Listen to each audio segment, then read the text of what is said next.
be so nasty and so rude when I can be so fierce and so successful? What's up, what's up, what's up, what's up, what's up? Y'all know what the fuck it is. You're now tuned in to the T-Cash Show. And that's just what it is. It is what it is. It was what it was. And it is what it's gonna be. This video particularly is about my big move to the ATL. Now, my big move was my first move. I've never moved out of my mom's house before. It was my very first time moving out. I just really thought it was time. So people might ask, what made you move? What prompted you to move? It was already in the works to happen. I wanted to move to Atlanta since I was like 14 years old. Don't ask me why or how I knew. I just knew I always wanted to be here. I feel like I had like a magnetic force pulling me to Atlanta.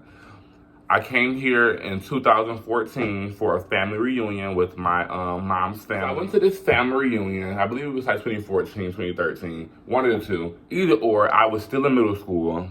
I didn't even have an iPhone yet. I was like 7th grade, I want to say. And I'm sorry, y'all, bear with me. I'm trying to get logged into work. But I went on multitask because it is, well, it was the last Tuesday of the month yesterday. Today is Wednesday, December 30th. And I wanted to make sure that I pushed out one last video at least in 2020 for you guys. So we can kind of get a feel for what's coming in 2021 for T-Cash. So, like I said, I wanted to come here since the family reunion. I came here for the family reunion and I absolutely loved it. My family reunion is always somewhere different. We've done Chicago, we've done Tennessee, we've done Florida, we've done Michigan, where we're from. We've done Alabama, Georgia, you name it. So, particularly for me, Atlanta was like my favorite one out of everywhere that we went. Atlanta and Chicago were my top two favorites. And I always said that I was going to move out by the age of 21. And so I had kind of like, you know, things in life come up, things change, shit happens, to where I had kind of put that on the back burner, moving to Atlanta, and I kind of like moved some things around, if you get what I'm saying. Like, you know, I still wanted to do it, but it couldn't have been on top of my list with all that I had going on. So, April, May 2019 is when I got that car that I showed you guys in my last video about the car accident, the red Impala. That's when I got that car. I had that car up until Friday, March the 13th of 2020. I went out of a car. Well, I still don't have a car right now, but I have a place now, so it don't matter. You gotta have one or the other, or both. So, I did not have a car this year from March. So it goes, you might as well count on March since it happened in the beginning of March. March, April, May, June, July, August, when I actually moved, September, October, November, December. So we're counting March. It's been 10 months since I've had a car. I got tired of not having a car, and me being in the household with my mom and my sister caused us to be around each other a lot. The fact that I didn't have the car and I wasn't able to maneuver and get around and hop up and go when I'm irritated or things like that, that kind of raised tensions in my household to where we were almost intolerable of each other. Well, we were intolerable of each other. Me and my mom, at least. My sister, too. Like, you're like the number one culprit. But, and on top of me losing my car in March, we also broke into a whole pandemic, like 2 to 3 days after my car accident. Like, I got into a car accident on Friday. We were on lockdown in Michigan by Monday. It was like I literally lost my car and we went into this pandemic because of the coronavirus back to back. Second week, third week, boom. That's literally how it happened. So I'm like, okay, well, it's not that bad. Where do I have to go anywhere? I mean, anyway, everything's closed. All the restaurants are closed. All the bars are closed. There's nowhere for me to go anyway. I was off of work from my car accident. So I just found me a little hobby. And that hobby was dessert making, like making banana puddings, little chocolate treats, strawberry shortcakes, things like that. And I started doing that as a business just to do something because sitting in this house is going to drive me nuts. I'm someone who's, it's easy for me to sit in the house, but after so long, when I'm ready to get out the house and leave, I have to go. Like, me sitting in this house will make me depressed.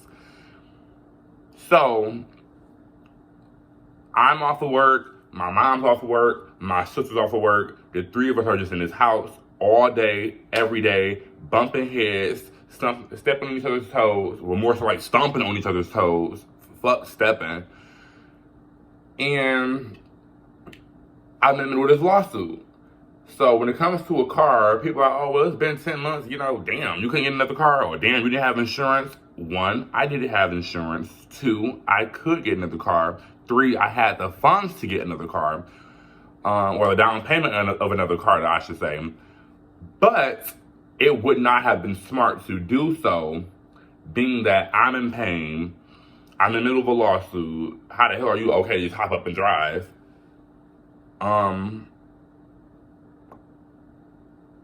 It was just a lot. You might as well just take this time to just stack, reflect, plan.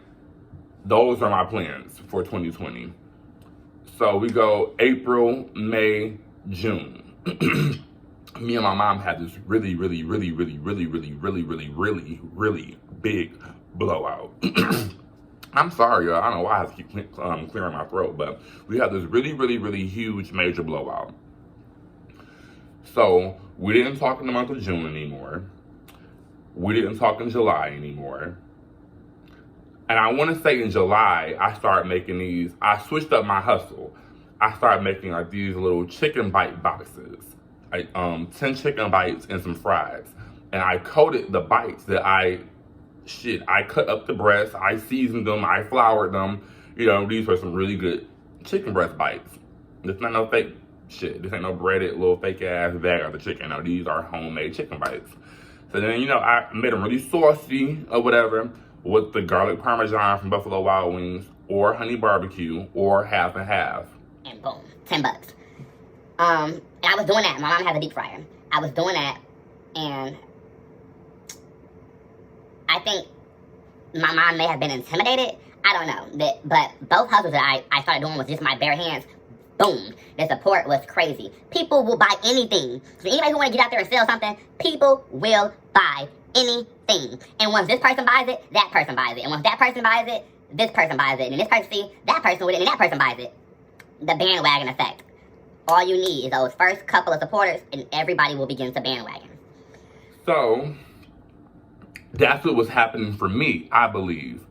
And when it comes to this deep fryer, now mind you, we had got into it June 4th. So here it is, it's about a month now, and we're still not talking.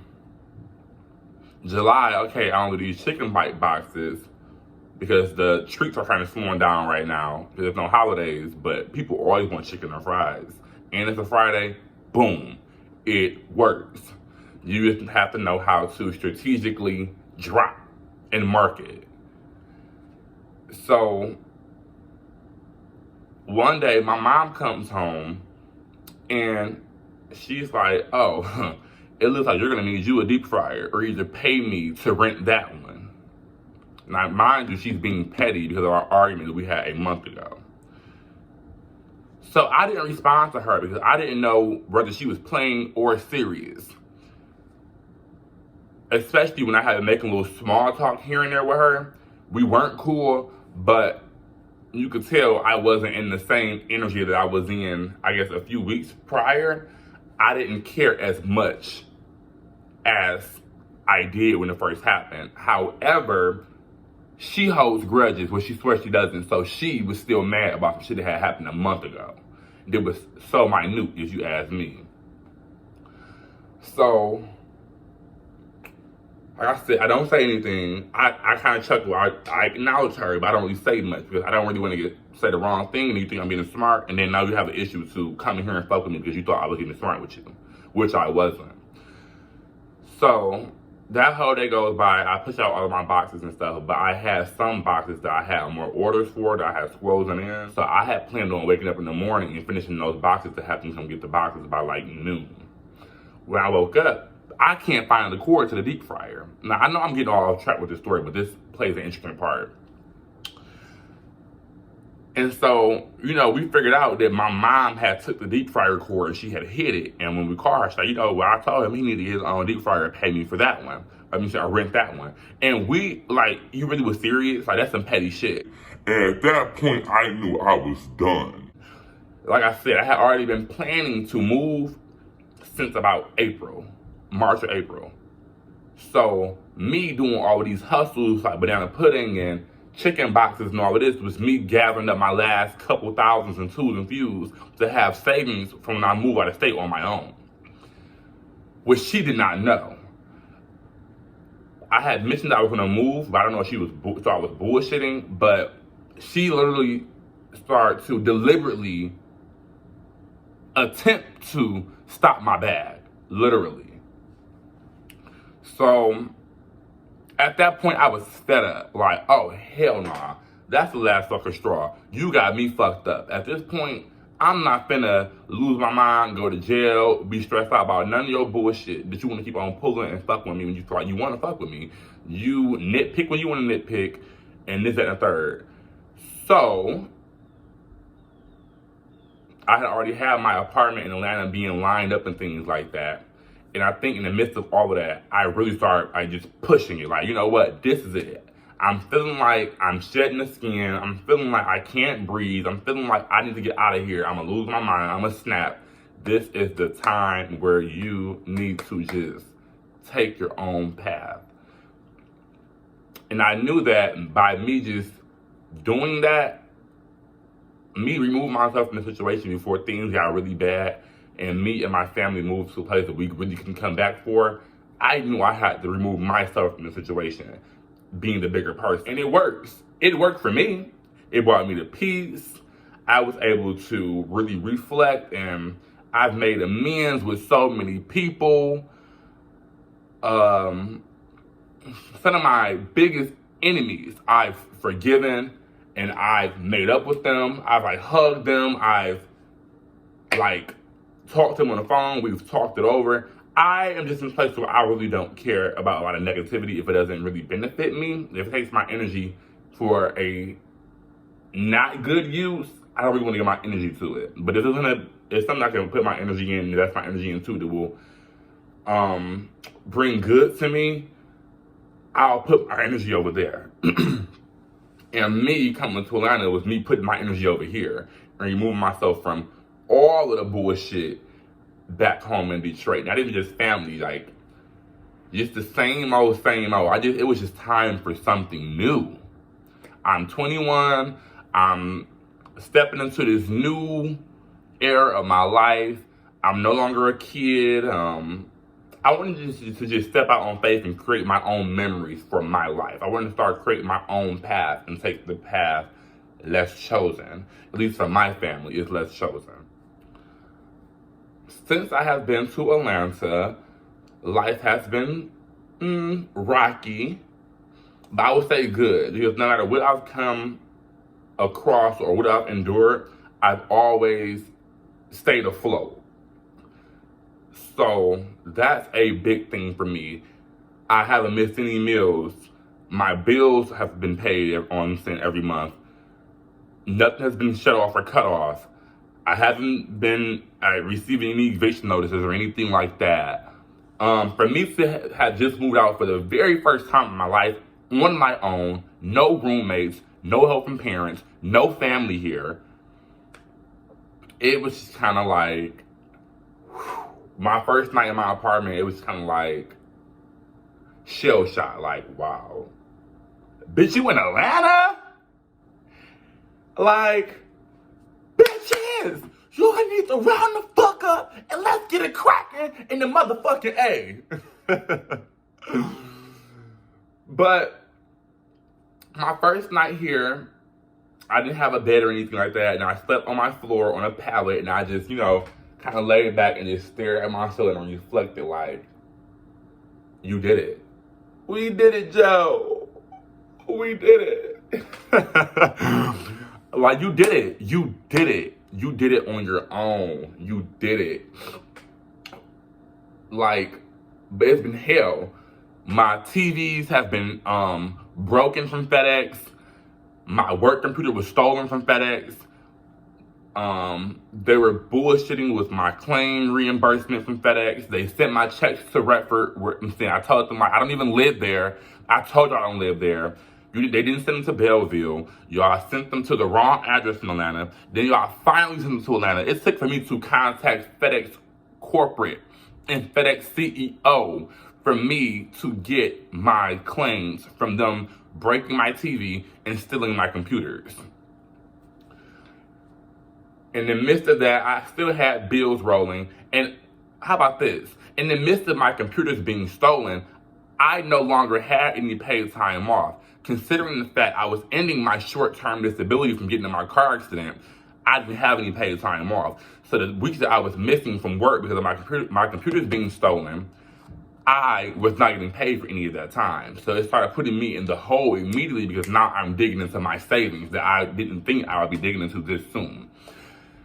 All in all, I believe moving to Atlanta, that FedEx situation, something as small as like some TVs and shit like that, that small situation pretty much showed to me firsthand that you always have to expect the unexpected. You can't put all of your eggs into one basket. Shit happens. Being on my own showed me firsthand that shit happens.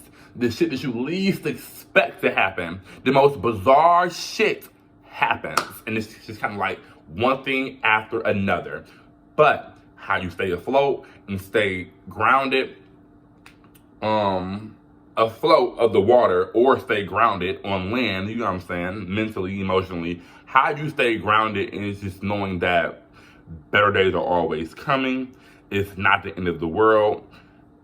Be grateful for what you do have, and you can't, and stop trying to be grateful for things that you don't. You know what I'm saying? Be grateful for what you do have, and stop wanting everything that you see someone else with, or being upset because you can't get what you want. Sometimes you can only get what you need, and that's perfectly fine because the time is going to come when you can get what you need and you want all over again.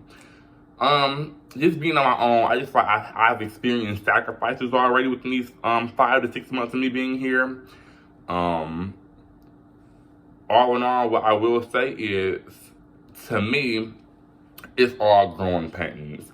I'm in a really good place. I'm in a positive place. I'm in a peaceful place. I've never been more at peace.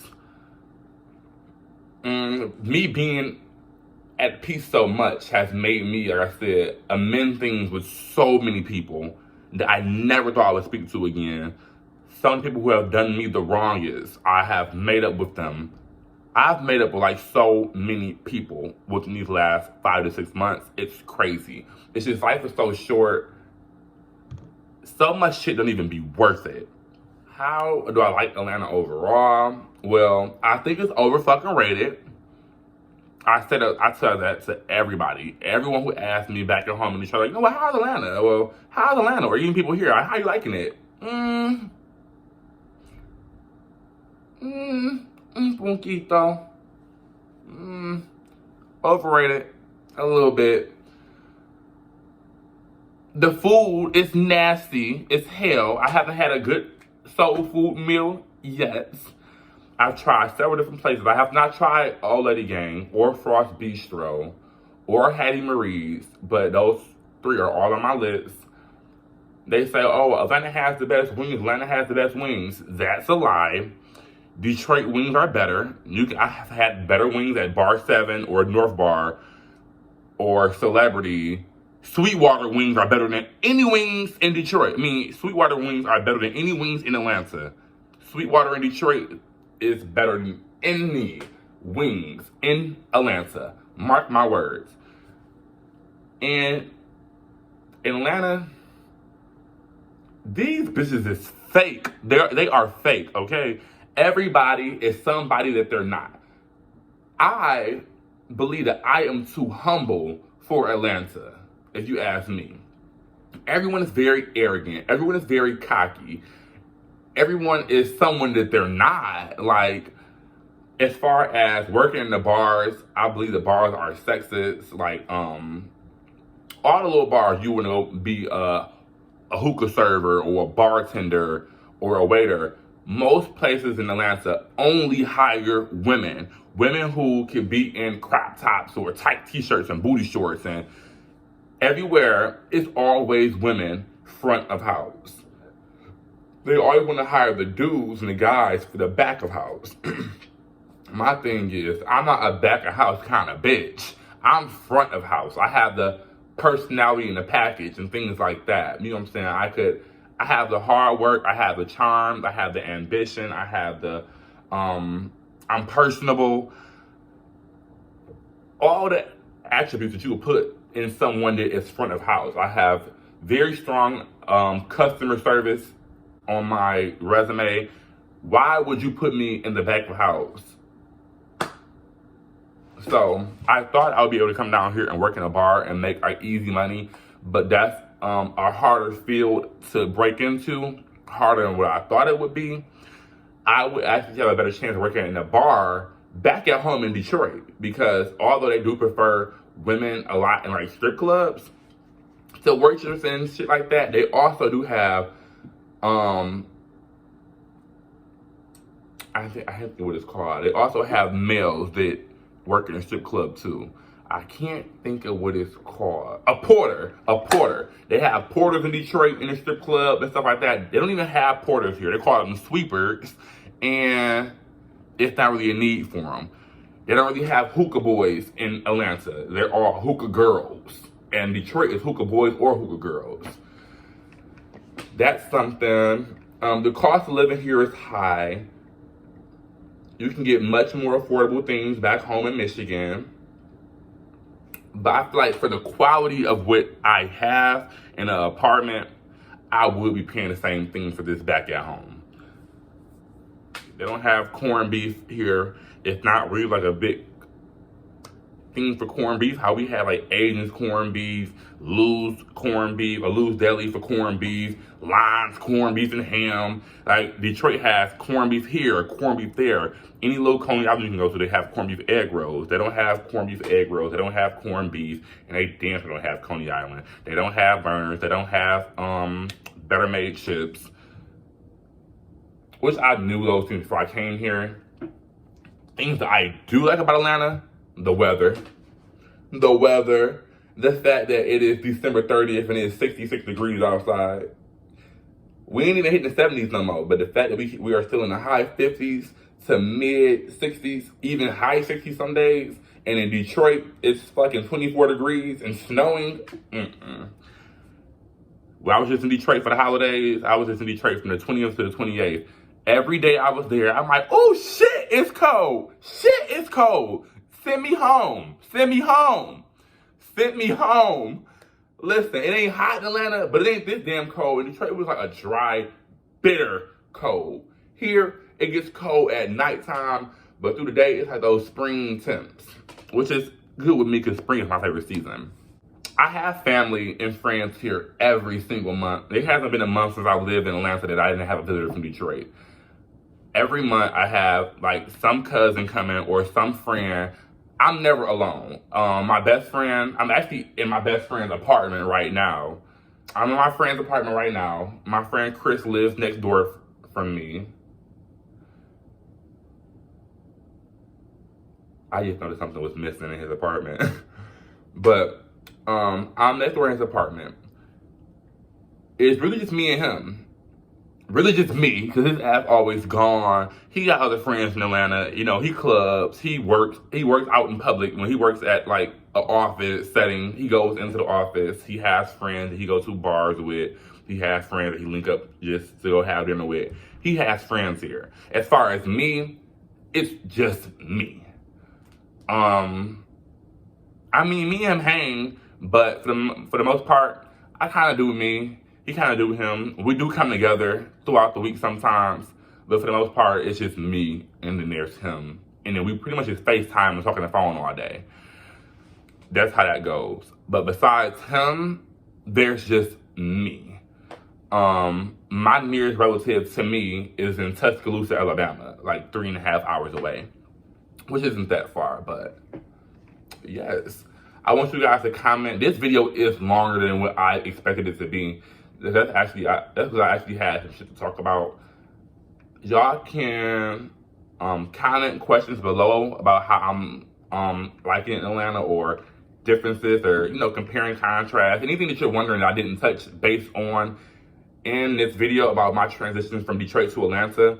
You for sure can hit me up or comment them below, and I might make a part 2 to this video, because I feel like I definitely forgot something, but I don't want to make this video too long. All in all, from the D to the A, put respect on it. Yeah, we pay. Yeah, we pay. I am now a Georgia Peach, an ATLian, and I'm just waiting to meet Nene Leakes. Until next time, boys and girls, thanks for tuning in. Y'all know what the fuck it is.